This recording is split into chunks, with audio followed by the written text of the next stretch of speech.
오늘도 하나님께서 우리에게 주시는 말씀이 우리의 생명이 되고 길이 되고 등불이 되기를 소망합니다.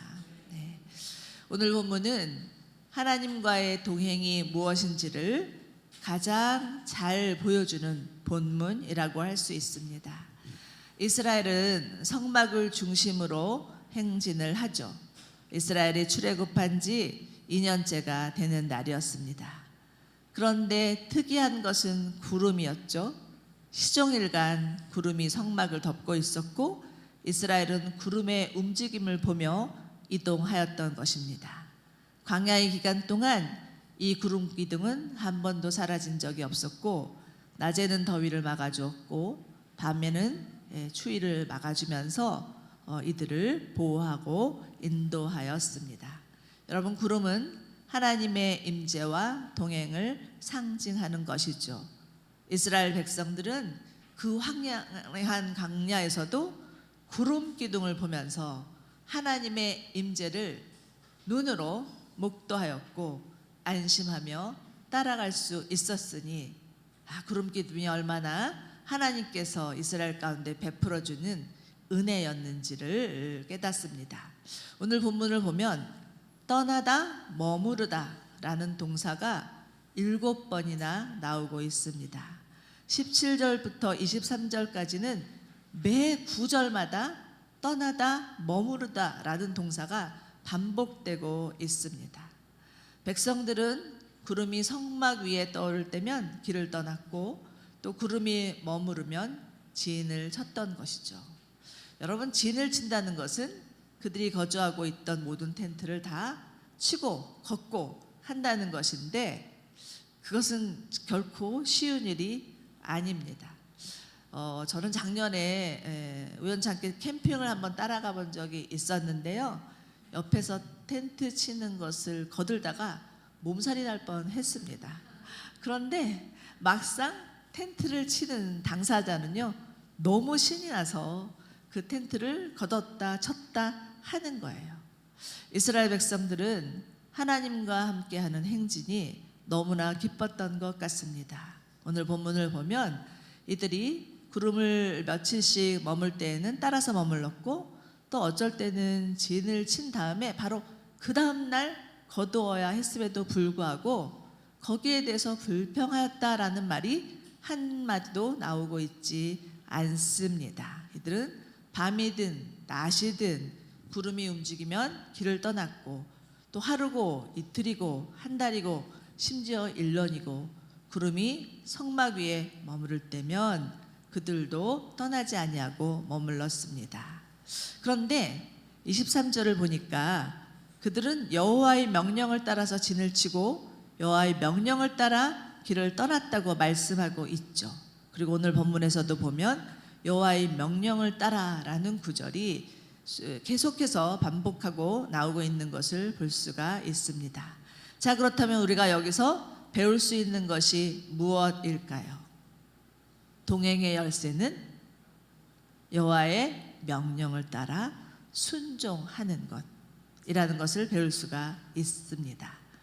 하나님의 말씀에 순종하는 자, 여호와의 명령에 따르는 자만이 하나님과의 동행을 즐길 수 있고 누릴 수 있다는 것이죠. 이렇게 해서 가나안을 향해서 가는 이스라엘, 사실 시내산에서 가나안까지 거리는 불과 열흘 정도 갈 수 있는 거리였습니다. 자, 그런데 우리가 성경을 읽다 보면 이스라엘 백성들이 가나안에서 무려 40년을 보내는 것들을 알 수가 있죠.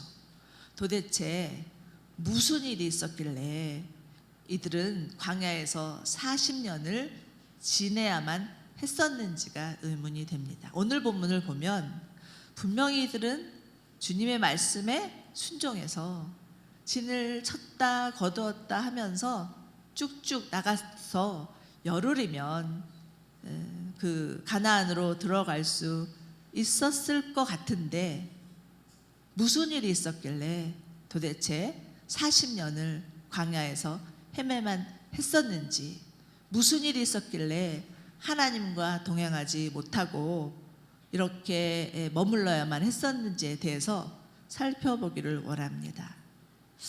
여러 가지 많은 일들이 있죠. 출애굽기, 민수기를 보면 이스라엘 백성이 하나님을 향해서 또 벌인 그 크고 작은 여러 가지 사건들이 있지만 그 중에서 가장 큰 사건 두 가지를 꼽자면 금송아지 사건과 정탐꾼 사건입니다. 하나님께서 출애굽한 이스라엘 백성을 데리고 간 것은 시내산이었죠. 여러분, 시내산은 하나님의 산입니다.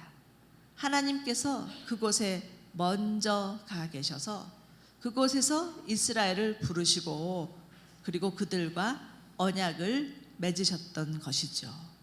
그래서 그곳에서 맺은 언약은 일명 시내산 언약입니다. 수많은 민족들이 있었는데 그 민족들 가운데 이스라엘을 택하셔서 내가 너를 나의 백성 되겠다 이렇게 말씀하시면서 더 덧붙여서 하신 말씀은 너는 내 특별한 보물이다. 히브리어로 말하면 세굴라라고 하죠. 너는 내 특별한 보물이다 라고 이렇게 말씀하시면서 이스라엘 백성과 영원히 함께 하시겠다고 하시는 그 언약을 맺으신 것이죠. 그러니까 이 시내산 언약은 평생을 같이 하겠다고 약속하는 결혼식과도 같은 것이었습니다. 그런데 하나님께서 이스라엘을 택하심은 이스라엘이 특별히 잘나서도 아니었고요. 뭔가 하나님께 잘 보여서도 아니었죠. 다만 하나님께서 그들을 사랑하신 탓이었습니다.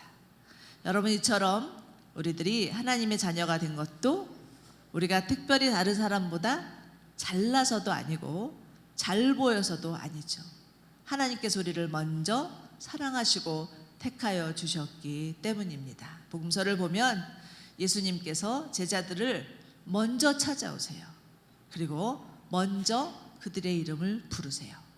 그리고 그들을 먼저 사랑하였노라고 말씀하고 있습니다. 그러니 하나님의 사랑은 먼저 사랑하신 사랑이죠. 우리 옆에 분 바라보시면서 하나님은 당신을 먼저 사랑하셨습니다. 이렇게 좀 격려해 주시기 바랍니다. 아멘. 네. 자, 시내산에서의 이스라엘 백성들은 너무나 황홀하고 행복했습니다. 그들은 하나님의 임재의 구름을 볼 수 있었고요. 산 꼭대기에서 타오르는 불과 같은 하나님의 영광도 볼 수 있었습니다. 출애굽기 24장을 보면 모세와 아론과 또 나머지 이스라엘 70명의 장로들이 시내산에 올라가서 이스라엘의 하나님을 보았노라고 그렇게 기록하고 있는 구절을 만납니다. 그리고 이들은 하나님을 보기도 했고 먹기도 했고 마시기도 했다라는 표현을 하고 있습니다. 분명히 하나님은 영이시니까 볼 수 없다고 했는데 지금 출애굽기 24장에서는 그들이 하나님을 보기도 했고 먹기도 했고 마시기도 했다라고 말씀하고 있는 거예요. 이것은 무엇을 뜻합니까? 그만큼 이스라엘과 하나님이 가까웠다. 그만큼 친밀했다라는 것을 시사하고 있는 것이죠. 그러니까 시내산에서의 그 시간은 마치 신혼부부의 허니문과도 같은 기간이었습니다. 이처럼 이스라엘과 언약을 맺으신 하나님은 그들과 동반자가 되어서 영원히 동행하기로 약속을 하시고 그들과 함께할 신방을 마련하기 위하여서 준비하신 것이 바로 무엇이에요? 성막입니다. 얼마나 정성스럽게 만드시려고 계획하셨는지 출애굽기를 보면 성막에 관한 말씀이 무려 4장에 걸쳐서 아주 자세하게 나오고 있습니다. 마치 결혼한 신랑과 신부가 신혼집을 꾸미기 위해서 이리저리 구상하고 또 그렇게 신혼집에 무엇을 채워 넣어야 될지 어떻게 꾸며야 될지에 대해서 의논하고 고심하는 것과도 같은 거죠. 하나님은 모세를 산으로 불러서 성막의 설계도를 아주 상세하게 가르쳐 주시면서 성막의 가장 깊은 곳 지성소를 만들어서 내가 그곳에서 너희를 만날 것이요 그곳에서 내가 너희와 말할 것이라고 하십니다. 자, 여러분, 지성소는 어떤 곳입니까? 하나님을 만날 수 있는, 하나님의 음성을 들을 수 있는 곳, 이것이 바로 지성소입니다. 하나님께서 이렇게 이스라엘과의 신혼집을 준비해 주신 것이죠.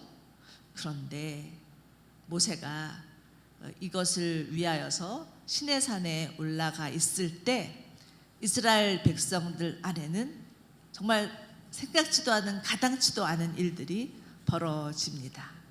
모세가 보이지 않자 이들 안에 불안감이 급속도로 커지면서 아론을 종용하여서 무엇을 만들었어요? 금송아지를 만든 것입니다. 그리고 이들이 아론에게 요구하는 말을 들어보면 너무나 어처구니가 없습니다. 모세가 어떻게 됐는지 알 수 없으니까 우리를 앞서서 갈 신을 만들어 주십시오라고 말하는 거죠. 한마디로 결혼을 했는데 결혼한 신부가 신랑이 보이지 않는다고 다른 신랑을 찾는 것이나 마찬가지였습니다. 시쳇말로 뭐라고 말하죠? 고무신을 꺾어 신었다, 이렇게 말을 하는 것이죠.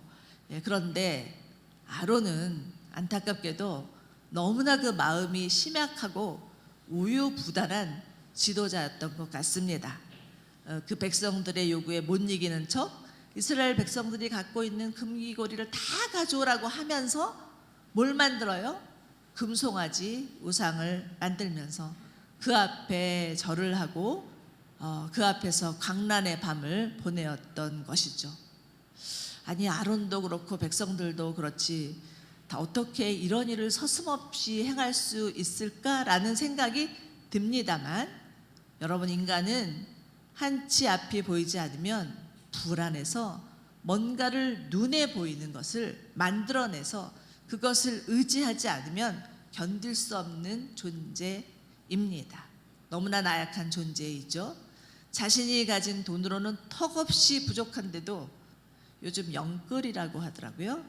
영혼을 다 끌어당겨서 집을 장만해 놔야 마음이 안심이 되는 것이죠.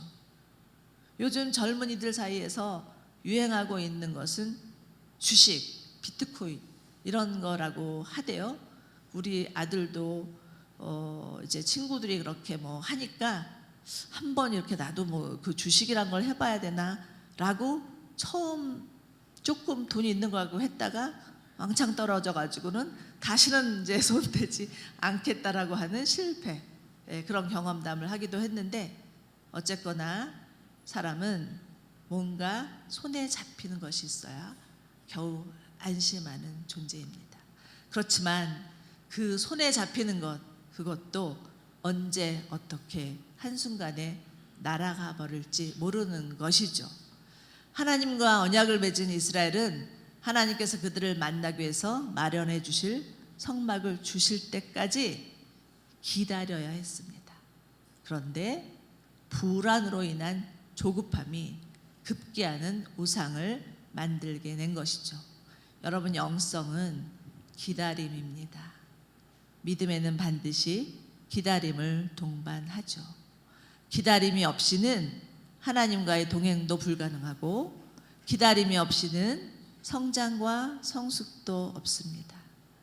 농부가 밭에 씨를 뿌리고 싹을 낼 때까지 기다려야 하듯이, 임신한 여인이 뱃속에 있는 아기가 산딸을 다 채우고 나오기를 기다려야 하듯이, 기다려야 싹을 볼 수 있고 열매를 맺을 수 있고 학수고대하던 아기를 볼 수가 있는 것이죠. 하나님께서 아브라함에게 반드시 내가 너로 큰 민족을 이루게 하겠다, 하늘의 별과 같은 수많은 자손을 줄 것이라고 약속하셨을 때 그는 기다려야 했습니다. 그런데 1년이 지나고 2년이 지나고 자꾸 세월이 흐르니까 조바심이 났죠.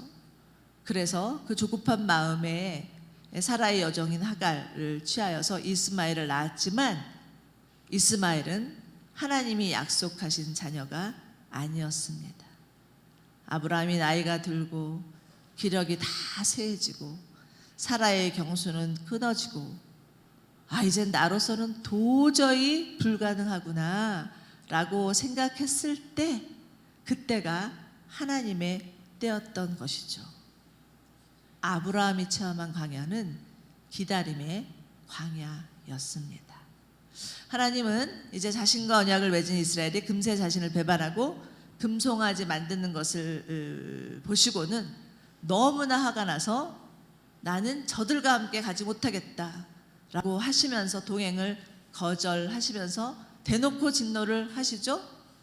여러분, 정말 하나님께서 이스라엘과의 동행을 거절하신다면 어떤 일이 벌어질까요? 이때 그런데 이를 중재한 자가 있었는데 바로 모세였습니다. 출애굽기 32장을 보면 모세가 하나님 앞에 빌며 기도하였다, 이런 대목이 나오고 있습니다.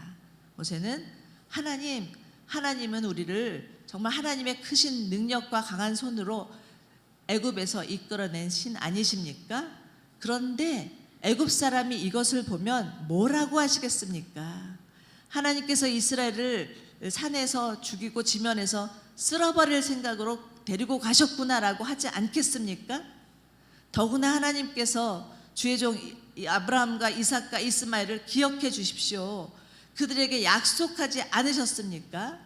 하늘의 별과 같은 많은 자손을 주시겠다고 약속하신 분이 바로 당신이잖아요 라고 하면서 모세가 하나님 앞에 간절히 간구합니다. 모세는요, 저는 말 못하는 사람입니다, 저는 하나님이 쓰실 수 없을 정도로 어눌한 사람입니다 라고 했는데 가만 보니까 너무 말을 잘하고 있어요. 하나님 앞에 아주 똑 부러지게 하나님의 약속, 하나님의 이름, 하나님의 그 성품을 걸고 하나님 앞에 탄원하는 것이죠. 여러분, 부부싸움을 하다 보면 누군가 와서 말려주기를 은근히 기대하는데 아무도 중재하는 사람이 없으니까 그만두지 못하고 끝장을 보는 거예요. 하나님은 이스라엘과 헤어질 마음이 전혀 없으셨습니다. 일도 없으셨어요. 다만 뭐예요? 괘씸죄에 걸린 거죠.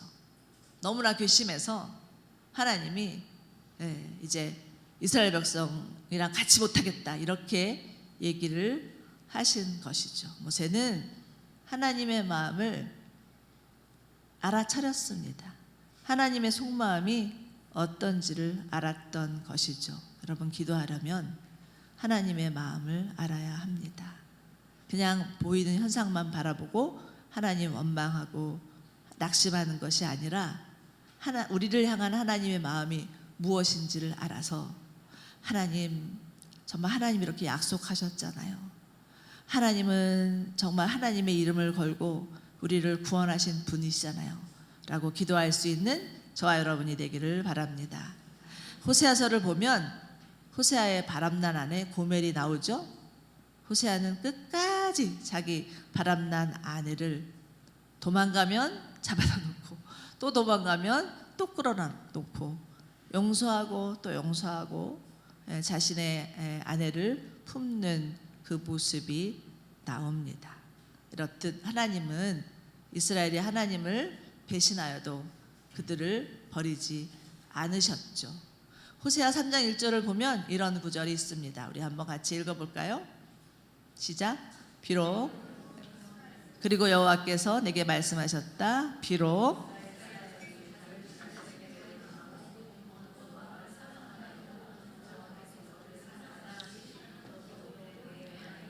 다른 사람의 사랑을 받고 가늠한 여자이지만 가서 다시 사랑하여라.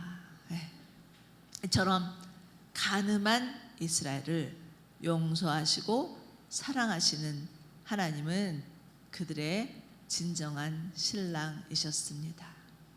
이렇듯 여러분, 예수님, 우리 가운데 오신 예수님이야말로 하나님과 사람 사이에 중재자가 되셨죠. 아담의 범죄로 말미암아 하나님과의 동행을 놓쳐버린 인간에게 찾아오셔서 하나님과 화해케 해 주셨습니다. 히브리서 10장을 보면 예수님은 새 언약의 중보자가 되셨다라고 말씀하고 있죠. 그렇습니다, 여러분. 예수님만이 하나님께 나아갈 수 있는 새롭고 산 길입니다. 예수님의 십자가는 하나님과 인간 사이에 이어주는 브릿지이죠. 우리가 하나님과 동행할 수 있음은 예수님의 십자가의 공로 때문입니다. 그러니 우리의 조급함으로 인해서 하나님과의 동행을 행여 놓쳐버렸다면 다시 예수님께 도움을 청하시기 바랍니다. 언제나 예수님은 우리의 중재자가 되어주셔서 하나님과 우리 사이에 막힌 담 다 허물어 주시고 하나님과 교통할 수 있도록, 하나님과 친밀한 관계를 누릴 수 있도록 그 길을 열어주시는 길이요 진리요 생명이신 주님이심을 믿으시기 바랍니다. 자, 이리하여서 모세의 중재로 다시 동행하게 되었어요. 그래서 정말 하나님이 말씀하신 대로 잘 걸어가는가 싶다 했더니 또다시 이 동행을 깨트리는 결정적인 사건이 하나 나오는데 그것이 바로 정탐꾼 사건이었습니다. 이 사건은 이스라엘이 가데스 바네아라는 지역에 이르렀을 때 터진 사건이었죠. 가나안을 정탐하기 위해서 12명의 정탐꾼을 보냈다가 일어난 사건이었습니다. 여러분, 가데스 바네아는 가나안에서 그리 멀지 않은 바란 광야 지역에 있었습니다. 그러니까 가나안을 바로 눈앞에 두고 있었다라는 것을 알 수가 있죠. 그런데 신명기 1장을 보면 가나안 입성을 앞두고 모세가 이스라엘에게 너희는 가서 하나님이 주신 땅을 차지하라 이렇게 말씀하는 대목이 나옵니다. 그런데 그 중에서 지도자들 몇 명이 그 땅을 차지하기 전에 우리가 정탐하는 것은 어떻겠습니까? 라고 제안을 하죠. 그래서 모세가 이것을 좋게 여겨서 그래, 그러면 차지하기 전에 그 땅을 정탐하자라고 그렇게 결론을 내리고 정탐을 하게 되었는데요. 자, 여기서 우리가 분명히 알아둬야 될 것은 가나안 정탐은 하나님의 생각이 아닌 인간의 생각이었다라는 것입니다. 아니나 다를까 가나안 땅을 정탐하고 돌아온 정탐들의 보고는 매우 부정적이었죠. 그들은 가나안 사람을 보자마자 겁에 질려서 그들은 마치 안악자손과도 같습니다. 거기에 비하면 우리는 메뚜기와 같아요. 이렇게 보고를 하고요.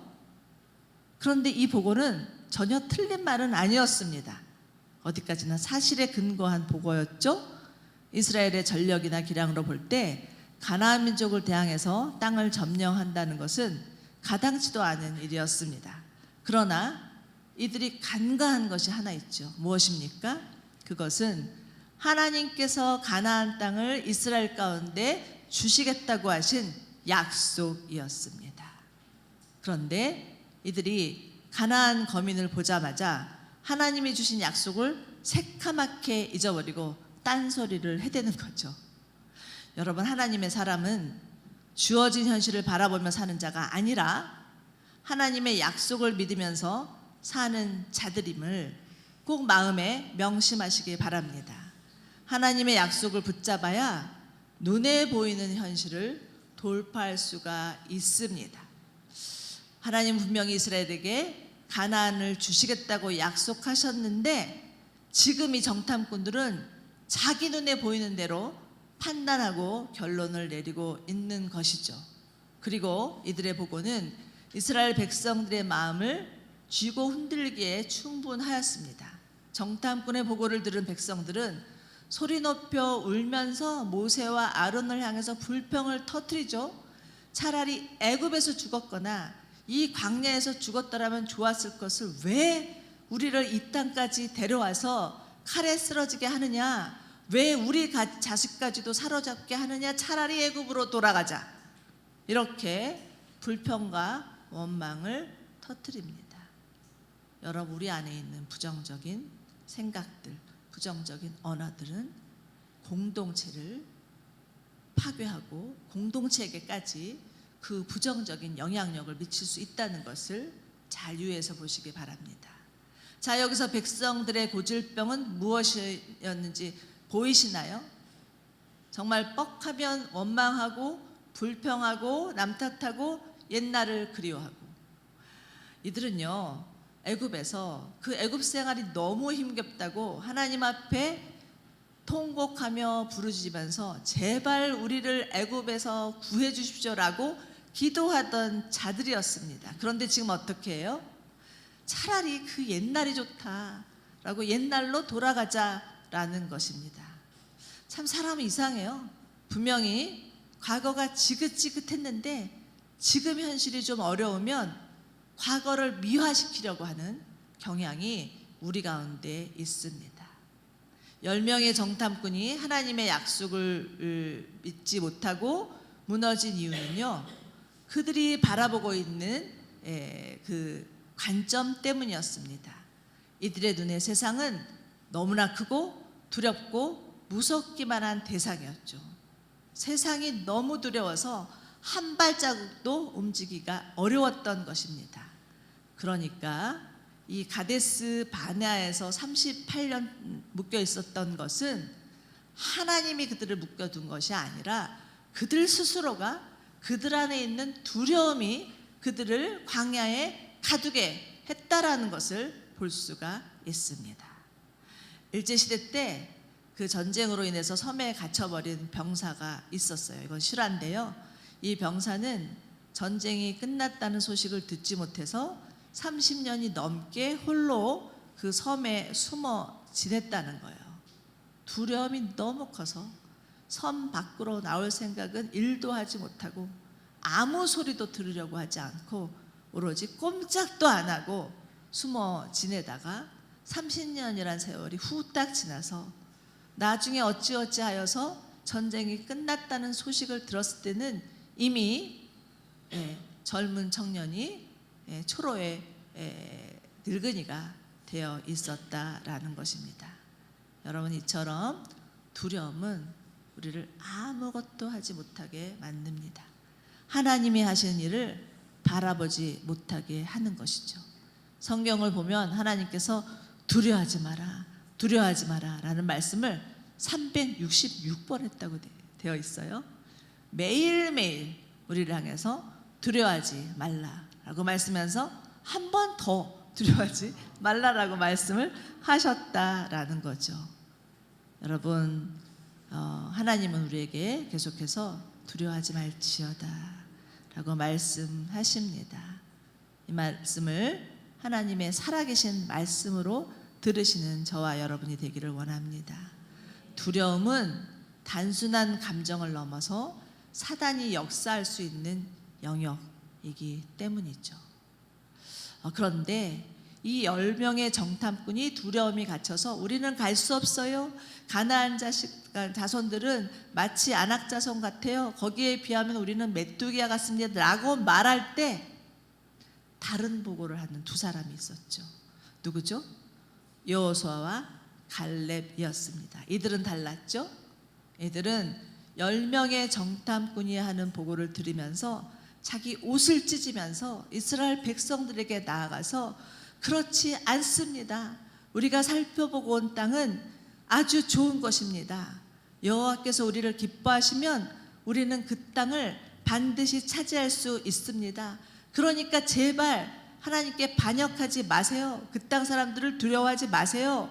그들은 우리의 밥입니다. 하나님이 우리와 함께 하실 것입니다. 그들을 두려워하지 마십시오라고 백성들에게 강청합니다. 어떻게 이렇게 똑같은 상황을 놓고 이렇게 다른 말을 할 수 있는 것인가요? 10명은 자신을 메뚜기 같다고 하는데 여호수아와 갈렙은 가나안 족속을 바라보면서 그들은 우리의 밥입니다 라고 말하고 있는 것입니다. 무슨 차이인가요? 무슨 차이가 이들에게 이렇게 정말 갭이 큰 보고를 하게 만든 것일까요? 그것은 조금 전에 말씀드린 것처럼 이들 안에 세상을 바라보는 관점이 달랐다는 것입니다. 여호수아와 갈렙은 10명의 정탐꾼과는 전혀 다른 시각을 가지고 있었습니다. 이들에게 있어서 가나안은 두려움의 대상이 아니라 하나님께서 약속하신 땅, 정복해야 될 땅이었던 것이죠. 여러분, 하나님 나라는 믿음으로 가는 나라입니다. 우리 히브리서 11장 6절 함께 같이 읽어 보실까요? 시작. 믿음이 없이는 하나님을 기쁘시게 하지 못하나니 하나님께 나아가는 자들은 반드시 그가 계신 것과 또한 자기를 찾는 자들에게 상 주시는 이심을 믿어야 할지니라. 아멘. 우리가 하나님 안에 있는 것 같지만 결정적인 순간에 믿음을 발휘하지 못하면 하나님이 주신 귀하고 값진 것들을 놓칠 수 있다라는 것을 명심하시기 바랍니다. 그런데 믿음은 하루아침에 형성되는 게 아니죠. 여호수아와 갈렙은 그들의 삶 전체 통해서 하나님을 온전히 따랐던 자였습니다. 그리고 그들의 일상의 삶 가운데 믿음의 삶을 살았던 자들이었죠. 성경을 보면 여호수아는 여호와 영으로 충만하였다라는 말씀이 나오고 있고요. 갈렙은 다른 마음을 가지고서 나를 온전히 따랐노라 이렇게 평가하고 있습니다. 이처럼 여호수아와 갈렙은 하나님의 영으로 충만하였고 언제든지 하나님께 가까이 가는 것을 사모하였고 다른 사람과 다른 마음가짐, 다른 관점을 가진 자들이었습니다. 그래서 결국 가나안에 들어갈 수 있는 자들은 출애굽 2세대와 출애굽 1세대로는 오로지 여호수아와 갈렙 두 사람뿐이었던 것이죠. 사랑하는 여러분, 여러분이 보시는 세상은 어떻습니까?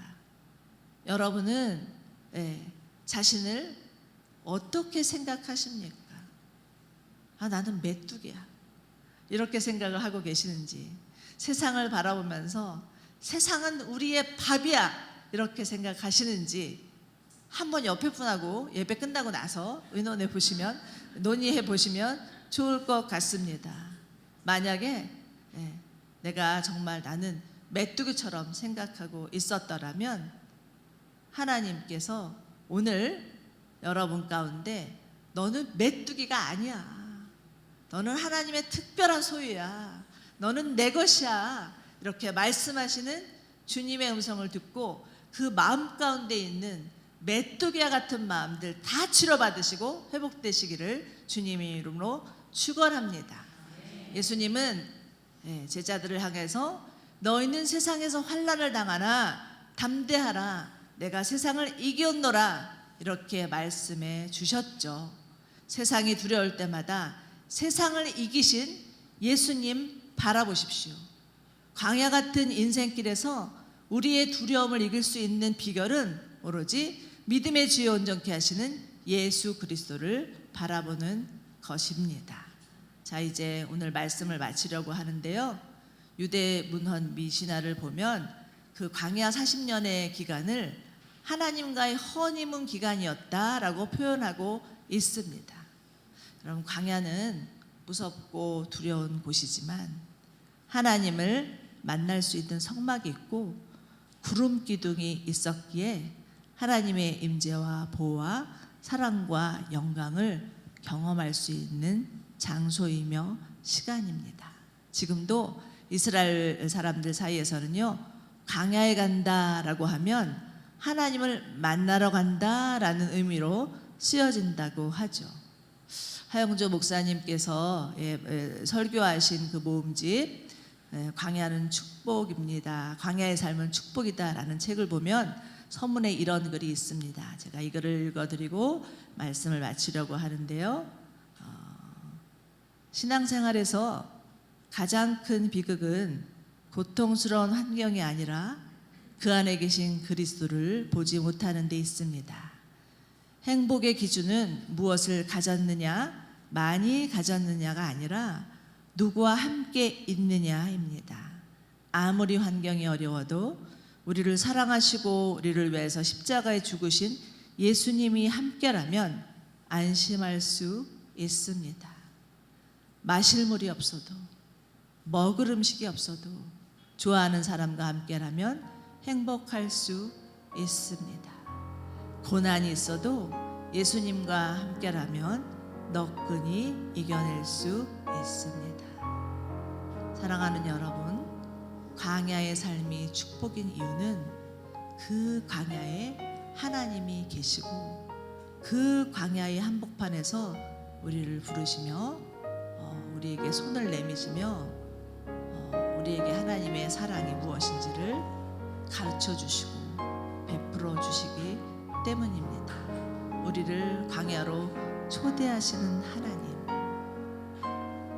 너무 두려워하지 마시고 그 초대하시는 하나님의 음성에 귀를 기울이면서 기쁨으로 고대하며 광야를 향해서 나아가는 저와 여러분이 되시기를 주님의 이름으로 축원합니다.